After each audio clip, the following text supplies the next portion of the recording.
Let's talk about that deep fatigue you feel. You know the one. It's not just regular tiredness. It's not the kind of exhaustion that a good night's sleep or a lazy weekend can just erase. No, what you're feeling is something way more fundamental. It's the cold, silent accounting of your own life force. This is a debt that you have to understand before you can even think about repaying it. So, let's start the audit. You know, the biggest mistake most of us make is this pathological denial of the metabolic ledger. We just operate under this dangerous assumption that our energy is going to magically refill itself every morning. It's a comforting lie for sure, but according to this source, it's a profound fundamental error. So, what is this state that we find ourselves in? Well, in the clinical reality laid out here, it's not stress, it's not burnout, nope. It has a much more precise and frankly, colder name, biological debt. Okay, let's be absolutely clear on this. This is not an emotional state we're talking about, it's a physical one. It's a literal deficit in your metabolic account, a massive overdraft on your life force that if you don't handle it leads to a kind of systemic shutdown. That's a really crucial distinction to make. Now, check out the difference here, because this is where it really clicks. Simple tiredness, that's temporary. It's a surface-level thing you can fix with some rest. But biological debt, that's a state of chronic, energetic bankruptcy. From this point of view, a lot of us aren't really living. We're just managing this ongoing debt every single day. To really get this, you have to strip it all back to pure physics. Your body isn't some kind of magical, endless fountain of energy. It's a machine. Think of it like an industrial furnace that has to obey the laws of energy conservation. Every single thing you do, every thought you have, it has a very, very real cost. So if our energy is so finite, where is it all going? I mean, really, where is it leaking?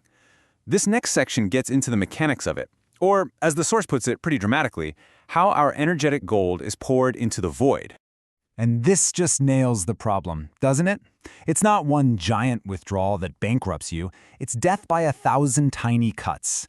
Every notification you check, every mindless scroll through your phone, every social obligation you drag yourself to for a system that doesn't even know your name, each one is withdrawal. It's a slow, invisible bleeding of your life force.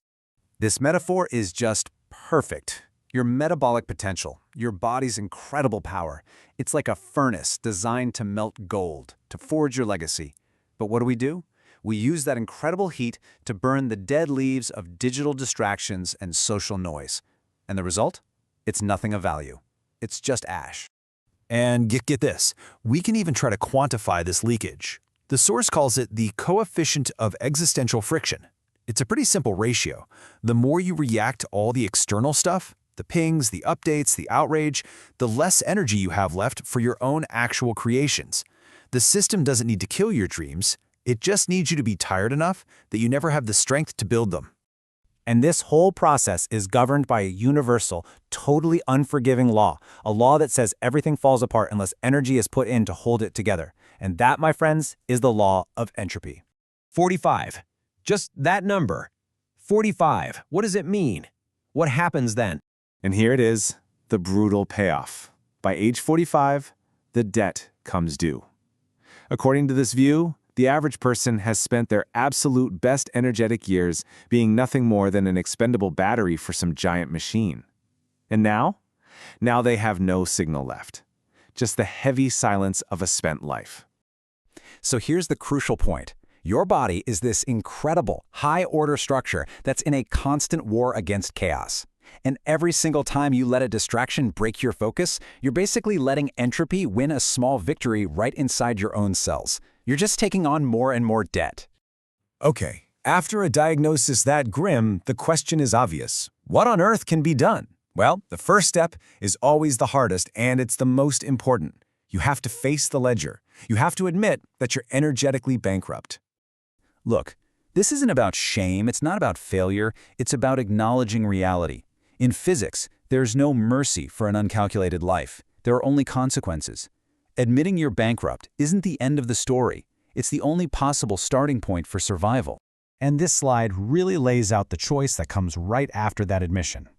You can stay as the energetic beggar, just constantly reacting, looking for energy and validation from the outside world. Basically, a victim of your own energy leaks.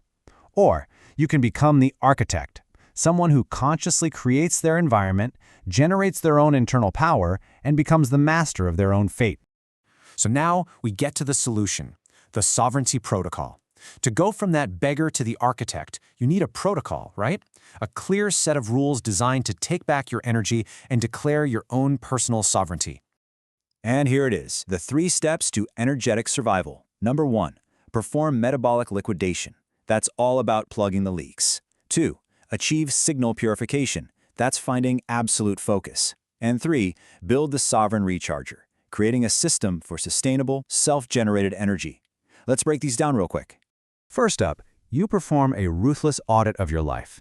Every person, every app, every habit, every thought that's draining you, that's a leak, and you have to seal them without mercy. In this way of thinking, the word no isn't about rejecting the world. It's a powerful way to protect your own inner fire. Second, you purify your signal. You stop scattering your precious energy across a dozen meaningless goals. You pick one single sovereign objective, and you focus all of your metabolic power on it. By cutting out the external noise, you dramatically increase the density and the power of your intent. You literally become a laser instead of a scattered candle flame. And finally, you build a life that's a closed-loop system, a sovereign recharger. This just means that every action you take has to generate more energy than it consumes. Think about the difference between mindlessly scrolling social media, which just drains you, versus creating something you're truly passionate about, which energizes you, fulfills you. You stop being a net consumer and you become a net producer of your own energy. So, what's the result of actually following this protocol? You transform. You stop being an expendable battery for someone else's machine and you become your own self-sustaining sun. This is the end state. This is metabolic sovereignty. Your internal furnace is now burning on its own fuel. That constant, gnawing feeling of being tired, it's over. Your signal is clear, it's powerful, it's eternal. You've paid back your debt to nature, and now you finally own the ledger. And that right there is the ultimate takeaway. When you master your own energy, your future isn't a liability you're struggling to pay off anymore. It becomes a promise of what you can build. It becomes your asset. It becomes your legacy. All right, today we're going to talk about something that goes way beyond just being tired. We're going to look at a state of being that comes with a real physical cost. We're diving into the only law that really matters when you feel like you're running on absolute fumes, the law of energetic survival. You know, this isn't the kind of exhaustion that a good night's sleep or a long weekend can just fix. What we're talking about here is something way, way deeper. It's a signal from your very biology that the books aren't balanced. It's the cold, silent accounting of your life force. So what do we call this state? Well, the source material gives this a really precise clinical name, biological debt. And this is important because it reframes this chronic exhaustion not as just a feeling, but as a quantifiable, real-world deficit. And here's the thing you have to get. This isn't an emotional issue. It's a metabolic one. It's governed by the laws of physics. Think about it. Every single notification, every meaningless social interaction, every reaction, it's a withdrawal from a finite reserve of energy. This right here illustrates the difference perfectly. On one hand, you've got normal tiredness. It's temporary, you get some rest, you heal. But biological debt?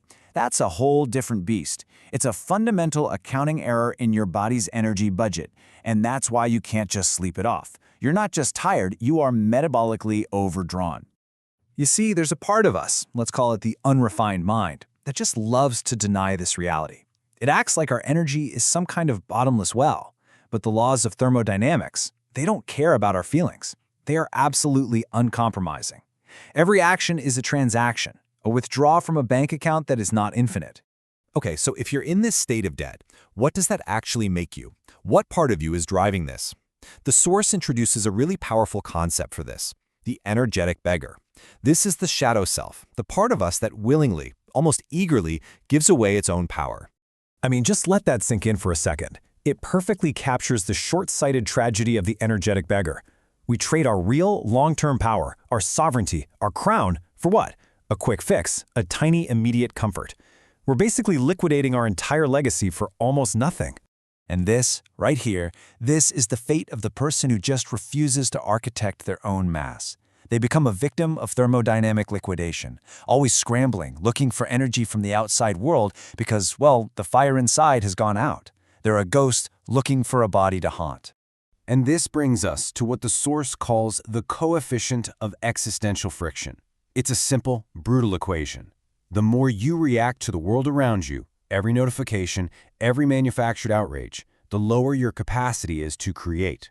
The system, which the Source calls the Leviathan, wants you reacting. It thrives on it because it keeps you exhausted and prevents you from ever building your own power. So, if you follow this path, where does it lead? It leads right here. After decades of this leakage, by middle age, the energetic beggar has nothing to show for it. No monument, no legacy, no signal of their own. They spent their best years fueling a machine that sees them as a disposable battery.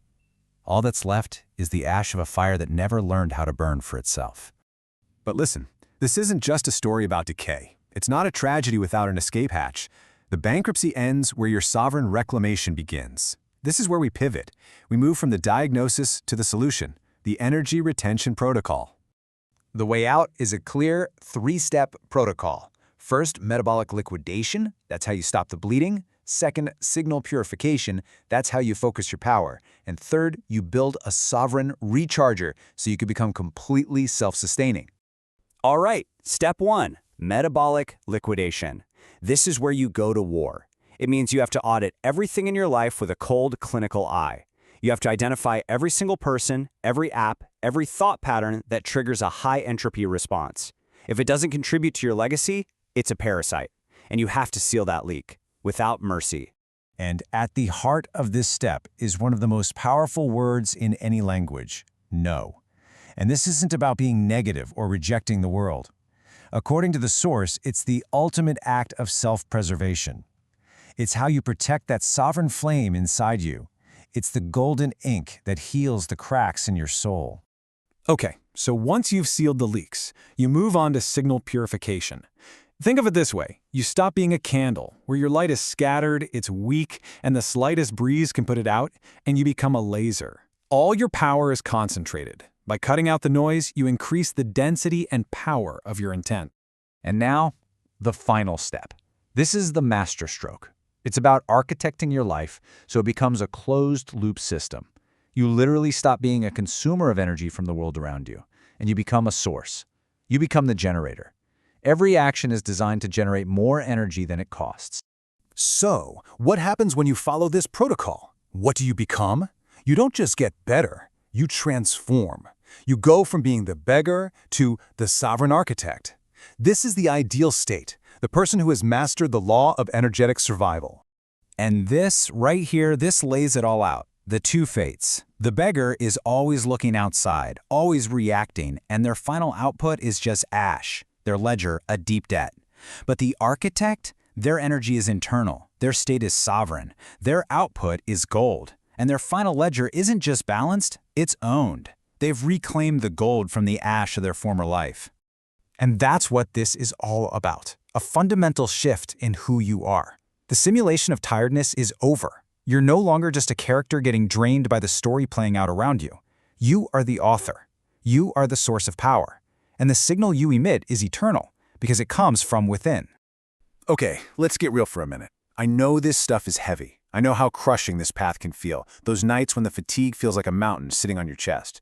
This final section, it's a direct address to that part of you that has been struggling. But here is a crucial reminder, and I want you to really hear this. No matter how deep in the red you feel, it's not too late. Look at your hands. They can still build things. Look at your mind. It can still dream. You have survived the leakage, and now you are ready to lead. And please, don't be afraid of the quiet that comes when you start unplugging from all that noise. That quiet isn't emptiness. That quiet, that's the sound of your true self, your sovereign soul finally coming home. That's the space where your real strength lives, just waiting for your direction. And so we come to this final, powerful idea. By taking control of your energy, by becoming the architect of your own life, your legacy stops being a debt you have to repay, and it becomes a promise that you get to fulfill. Sleep well, architect.